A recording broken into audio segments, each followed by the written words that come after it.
செய்கிறார். ஏன் என்று நான் கேட்கிற போது இதெல்லாம் என்னங்க சார் பெரிய விஷயம் எல்லாம் கிடையாது, இந்த காலத்துல போய் இப்படிலாம் சொல்லிட்டு இருக்கீங்களே என்று சொல்கிறார்கள். ஆண்மகளிடத்திலே நான் கேட்டேன், ஏன்பா இந்த பொண்ணு கிட்ட நீ போய் இப்படிலாம் பண்ணிட்டு இருக்கேன், உனக்கு வருகின்ற மனைவி இப்படி இருந்தால் என்ன செய்வாய் என்று கேட்டேன். அப்போது அவன் சொன்னா, அதுக்கு முன்னாடி என்ன எப்படி இருந்தா என்னங்க சார், என்கிட்ட எனக்கு மனைவியா வந்த பேரு கொஞ்சம் ஒழுங்கா இருந்தா அது போதுன்னு நினைக்கிறேன். அப்போ இந்த பஞ்சமா பாதகங்களை எளிமையாக எடுத்துக்கொள்கின்ற மனநிலையில இன்று நாம் இருக்கின்றோம்.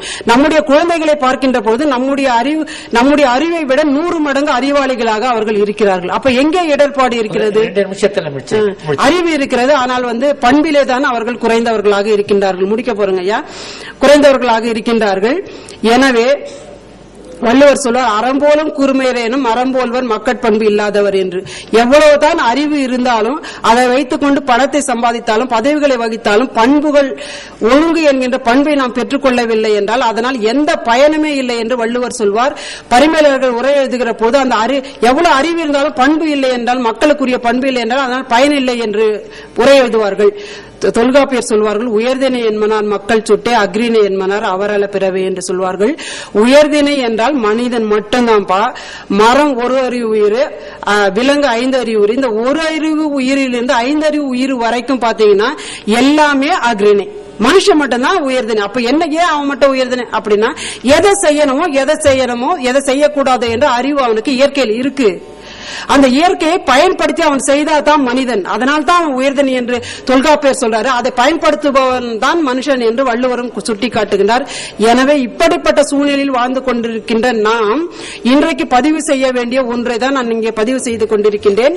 இன்றைக்கு நம்முடைய மக்கள் குழந்தைகளோ அல்லது மாணவர்களோ அறிவாளிகளாக இருக்கிறார்கள் என்று நாம் பெருமிதம் கொள்கின்ற அதே நேரத்தில் நாம் கவலை கொள்ள வேண்டிய நிலையிலே நாம் இருக்கின்றோம். ஏனென்றால் தவறுகளை செய்கிற போது, ஒழுங்கு மீறி போகிற போது அதை உணராமல் அவர்கள் போய்கொண்டிருக்கிறார்கள்.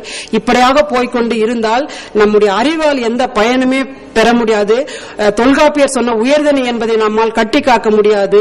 வள்ளுவன் சொன்ன மக்கட்பண்பை கட்டி காக்க முடியாது. எனவே இன்றைய காலகட்டத்தில் முழுமையாக நீதிகளை சொல்லக்கூடிய நீதி இலக்கியங்கள் தோன்ற வேண்டிய கட்டாயம் காலகட்டமாக இது இருக்கின்றது. அறிவியல் இருக்கட்டும் ஒரு பக்கம், நீதியே மட்டுமே சொல்லக்கூடிய நீதி இலக்கியங்கள் தோன்ற வேண்டிய காலகட்டம் இது. எனவே நீதி இலக்கியங்கள் தோன்ற வேண்டும் என்ற என்னுடைய கருத்தை பதிவு செய்து வாய்ப்புக்கு நன்றி கூறி விடைபெறுகின்றேன். நன்றி, வணக்கம். சர்க்குணமதி அவர்கள் நீதி இலக்கியங்களை பற்றி இவ்வளவு நேரம் கொதிக்கிறீர்கள். திருக்குறள் தொடங்கி இன்றைய வரையிலும் இருக்கக்கூடிய நீதிநூல்களிலே காலம் கருதி சிலவற்றை மட்டும் ஆங்காங்கே தொட்டு காட்டி சென்றார்கள்.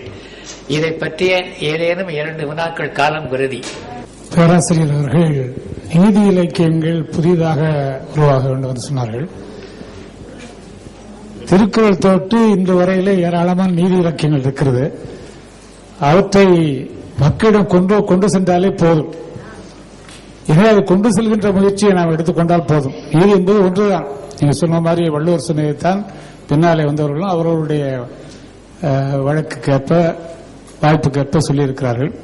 எனவே அது மக்களிடம் கொண்டு செல்கின்ற அந்த வாய்ப்பினை நம்முடைய தமிழர்கள் மேற்கொண்டால் சிறப்பாக இருக்கும் என்பது என்னுடையது. நீதியை மட்டும் திரும்பி திரும்பி அதே சொல்லிட்டு இருக்க வேண்டியல, கெடுதலை செய்யாதே நல்லதை செய்ய என்று சொல்லிக் நீதி நெறி விளக்கம் குமரகுருபர் என்னுடையது.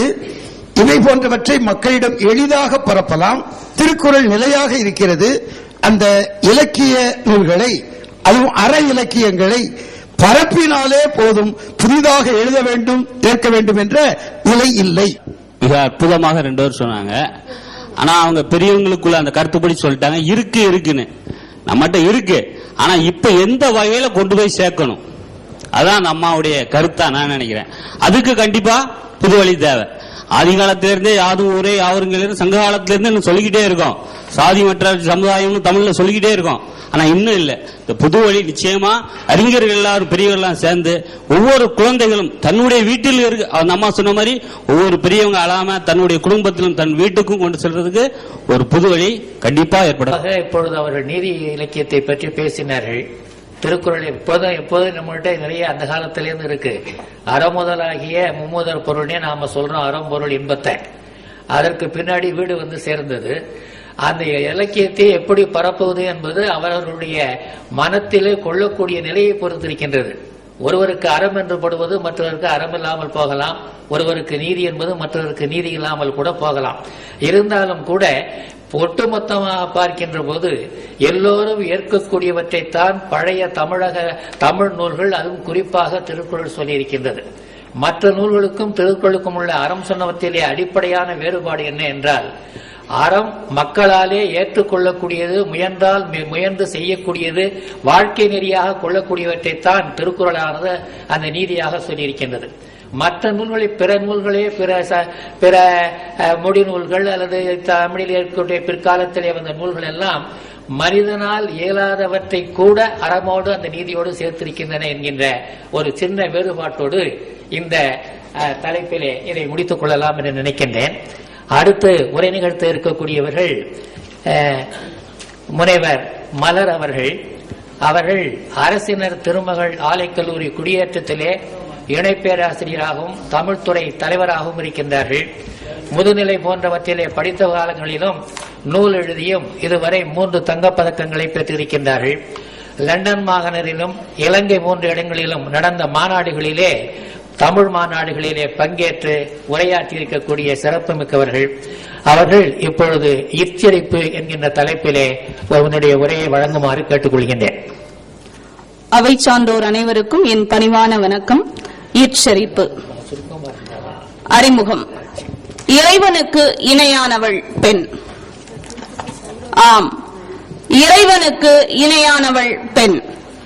புதிய உயிர்களை படைப்பதால் மட்டுமல்ல, காலம் காலமாக அதிக அளவிலான விவாதத்திற்கும் விமர்சனத்திற்கும் ஆளான வகையிலும் பெண் இறைவனுக்கு நிகரானவள்தான்.